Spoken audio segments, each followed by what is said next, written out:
നോക്കിക്കേ, പൗലോസ് പറയുകയാണ് ഈ 3 പേരും വന്നത് എനിക്ക് സന്തോഷമായി. അടുത്തൊരു പദം അവിടെ ഉണ്ട്, സ്തോത്രം. നിങ്ങളുടെ ഭാഗത്ത് കുറവായിരുന്നത് അവർ നികത്തിയിരിക്കുന്നു. സ്തോത്രം. അപ്പൊ കുറവ് നികത്തുന്നവരായിട്ട് അവരെന്ത് ചെയ്യാണ്? മാറുക. സ്തോത്രം. എല്ലാ കാലത്തും ദൈവസഭയ്ക്കകത്തും കൂട്ടായ്മകൾക്കകത്തും കുറവ് നികത്താൻ ദൈവം ചിലരെ എഴുന്നേൽപ്പിക്കാറുണ്ട്. അവരെ ഓർത്ത് ഞാൻ ദൈവത്തിന് സ്തോത്രം ചെയ്യുക. നമ്മൾ കുറവ് കണ്ടുപിടിക്കുന്നവരായിട്ട് മാറരുത്, കുറവ് നികത്തുന്നവരായിട്ട് മാറണം. ഒരു ദൈവസഭയ്ക്കകത്ത് വരുമ്പോൾ ആ ദൈവസഭയ്ക്കകത്ത് ഇവിടെ ഫാനില്ലേ, ഇവിടെ TV ഇല്ലേ, ഇവിടെ കസേരയില്ലേ, നല്ലൊരു മൈക്കില്ലേ, അത് കുറവ് കണ്ടുപിടിക്കുന്നവരായിട്ടല്ല, ആ കുറവ് നികത്തുന്നവരായിട്ട് നീ ഞാനും മാറണം.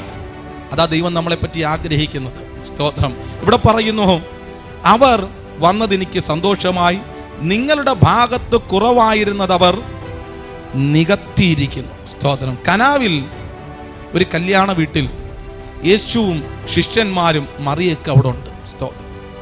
ആ വീടിനകത്ത് നമുക്കറിയാം, ഒരു യഹൂദന്റെ കല്യാണ സിസ്റ്റം അനുസരിച്ച്, സ്തോത്രം, അവിടെ വീഞ്ഞ് ഏറ്റവും പ്രാധാന്യം അർഹിക്കുന്ന ഒരു വിഷയമാണ്. അപ്പോൾ തന്നെ ദീർഘമായിട്ടുള്ള മാസങ്ങൾ, സ്തോത്രം, ആ വീഞ്ഞുണ്ടാക്കുന്നതിനായിട്ട് അവരെന്ത് ചെയ്തിട്ടുണ്ട്?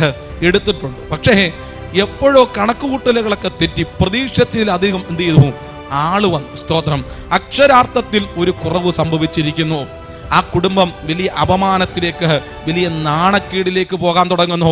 അവിടെ നമുക്ക് കാണാൻ കഴിയുന്നൊരു കാര്യമുണ്ട്. ആ വീടിനകത്ത് ആ കുറവ് കണ്ടിട്ട്, സ്തോത്രം, മറിയ ഫോൺ എടുത്തിട്ട് പറയുകയാണ്, സുസി നീ അറിഞ്ഞോ, ഇതാണ്ട് ഈ വീട്ടിൽ വീഞ്ഞ് കുറവാണ് എന്ന് പറഞ്ഞ് വാട്സപ്പിൽ മെസ്സേജ് ഇടുകയല്ല, ഫോൺ വിളിക്കുകയല്ല, ആ വീട്ടിലെ കുറവ് മറ്റുള്ളവർക്ക് പരസ്യപ്പെടുത്തുകയല്ല ചെയ്തത്. ആ കുറവ് പരിഹരിക്കാൻ കഴിയുന്നവന്റെ മുൻപിലേക്ക് ആ പ്രശ്നവുമായിട്ട് ആ മാതാവ് കടന്നു ചെന്നു. ദൈവത്തിന് സ്തോത്രം. നമ്മളാണെങ്കിൽ എങ്ങനെയാ? അവിടെ ഒരു കുറവ് വരുമ്പോൾ 10 പേരെ വിളിച്ചു പറഞ്ഞ്, സ്തോത്രം, അല്ലെങ്കിൽ വാട്സപ്പിനകത്ത് മെസ്സേജ് ഇട്ട് എത്രത്തോളം പരസ്യമായി അവരെ നാറ്റിക്കാവോ അതുപോലൊക്കെ ചെയ്യുന്നവരാ, സ്തോത്രം, നമ്മുടെ ഇടയിലൊക്കെ ഉള്ളവർ. ഞാൻ പറഞ്ഞു വരുന്നത്, സ്തോത്രം, കുറവ് കണ്ടുപിടിക്കുന്നവരായിട്ട് മാറരുത്, കുറവ് നികത്തുന്നവരായിട്ട് മാറണം. നോക്കിക്കേ, ആ വാത്സല്യ മാതാവ് ഒരു സത്യം തിരിച്ചറിഞ്ഞു. ഇവിടെ ചില പോരായ്മകളുണ്ട്, ഇവിടെ ചില കുറവുകളുണ്ട്. ഇത് പരിഹരിക്കാൻ എനിക്ക്, സ്തോത്രം, ഒരു വ്യക്തിയെ അറിയാം. ആ വിഷയത്തെ, ആ കുറവ് പരിഹരിക്കാൻ വേണ്ടി ആ വിഷയത്തെ യേശു കർത്താവിൻ്റെ കരത്തിലേക്ക് കൊണ്ടുവന്ന് കൊടുക്കുമ്പോൾ നമുക്ക് കാണാൻ കഴിയുന്നു, ചെവി അറിയാതെ ആ പ്രശ്നം അവിടെ പരിഹരിക്കപ്പെടുകയായിരുന്നു, ആ കുറവ് അവിടെ നികത്തുകയായിരുന്നു. അങ്ങനെയെങ്കിൽ ഇന്ന് പകൽ എത്ര പേരൊന്ന് ആഗ്രഹിക്കുന്നുണ്ട്, ദൈവത്തിന് സ്തോത്രം, കുറവ് നികത്തുന്ന നിലവാരത്തിൽ നിന്റെ മേലൊരു അഭിഷേകം വ്യാപരിക്കുവാൻ എത്ര പേരിന്റെ നടുവിലൊന്ന് ആഗ്രഹിക്കുന്നുണ്ട്? ദൈവത്തിന് സ്തോത്രം. കുറവ് കണ്ടുപിടിക്കുന്നവരായിട്ടല്ല പ്രിയപ്പെട്ടവരെ, കുറവ് നികത്തുന്നവരായിട്ട് നമ്മൾ മാറണമെന്ന് ദൈവം നമ്മളെ പറ്റി ആഗ്രഹിക്കുന്നു. ദൈവത്തിന് സ്തോത്രം. ലൂക്കോസിന്റെ സുവിശേഷത്തിൽ 7-ാമത്തെ അധ്യായത്തിൽ ഒരു പരീശന്റെ ഭവനം നമുക്കറിയാം. സ്തോത്രം. ആ ഭവനത്തിനകത്ത് യേശു കർത്താവ് കടന്നു ചെല്ലുമ്പോൾ യേശു കർത്താവ് ആ ഭവനത്തിനകത്തെ പോരായ്മകൾ വിളിച്ചു പറയുക. സ്തോത്രം. ഞാൻ നിന്റെ വീട്ടിൽ വന്നിട്ട് നീ എൻ്റെ കാല് വെള്ളം കൊണ്ട് എന്ത് ചെയ്തിട്ടില്ല? കഴുകിയിട്ടില്ല. സ്തോത്രം. നീ എനിക്ക് ചുംബനം എന്ത് ചെയ്തിട്ടില്ല? തന്നിട്ടില്ല. സ്തോത്രം. കാരണം ഇതൊക്കെ ഇങ്ങനെ പറയുമ്പോൾ ആ കുറവ് നികത്താൻ ആ വീട്ടിൽ മറ്റൊരാളുണ്ടായിരുന്നു. സ്തോത്രം. അവൾ അത് ചെയ്തു കഴിഞ്ഞപ്പോൾ കർത്താവ് പറയുകയാണ്, സ്തോത്രം, ഇവളുടെ അനേകമായിട്ടുള്ള പാപങ്ങൾ എന്ത് ചെയ്തിരിക്കുന്നു? മോചിച്ചു തന്നിരിക്കുന്നു. ദൈവത്തിന് സ്തോത്രം. മോചിച്ചു കൊടുത്തിരിക്കുന്നു. അവളുടെ പേര് നിത്യതയിൽ എന്ത് ചെയ്യായിരുന്നു?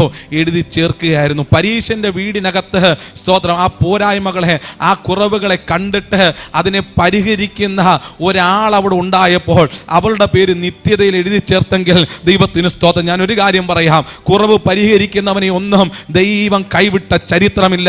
കുറവ് പരിഹരിക്കുന്നതിന് വേണ്ടി വൻകാര്യങ്ങളെ ചെയ്തു കൊടുക്കുന്ന ഒരു ദൈവമാണ് നമ്മുടെ ദൈവം. ദൈവത്തിന് സ്തോത്രം. ഒരിക്കൽ, സ്തോത്രം, ഒരു റോമൻ സൈന്യാധിപൻ, സ്തോത്രം, അദ്ദേഹത്തെ പറ്റി പറയാണ്, ഇവൻ പ്രാർത്ഥിക്കുന്ന ഒരു മനുഷ്യനാണ്, മാത്രമല്ല ഇവൻ നമുക്ക് വേണ്ടി ഒരു പള്ളി എന്ത് ചെയ്തിരിക്കുന്നു?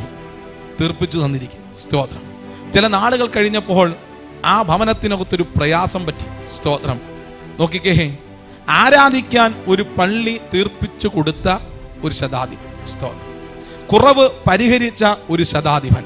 പക്ഷേ ആ വീടിനകത്തൊരു പോരായ്മ വന്നു കഴിഞ്ഞപ്പോൾ തക്ക സമയത്ത് ദൈവം അവിടെ ഇടപെടുകയായിരുന്നു. ഇന്ന് പകൽ നീ കുറവ് നികത്തിയിട്ടുണ്ടോ? നിന്റെ ഭവനം വ്യക്തിപരമായി നീ കുറവ് നികത്തിയിട്ടുണ്ടെങ്കിൽ നിന്റെ ഭവനത്തിനകത്ത് പോരായ്മ വരുവാൻ എൻ്റെ ദൈവം അനുവദിക്കത്തില്ല. വിശ്വസിക്കുന്നവരെ കരങ്ങളെ ഉയർത്തി ദൈവത്തിനൊന്ന് സ്തോത്രം ചെയ്യണം.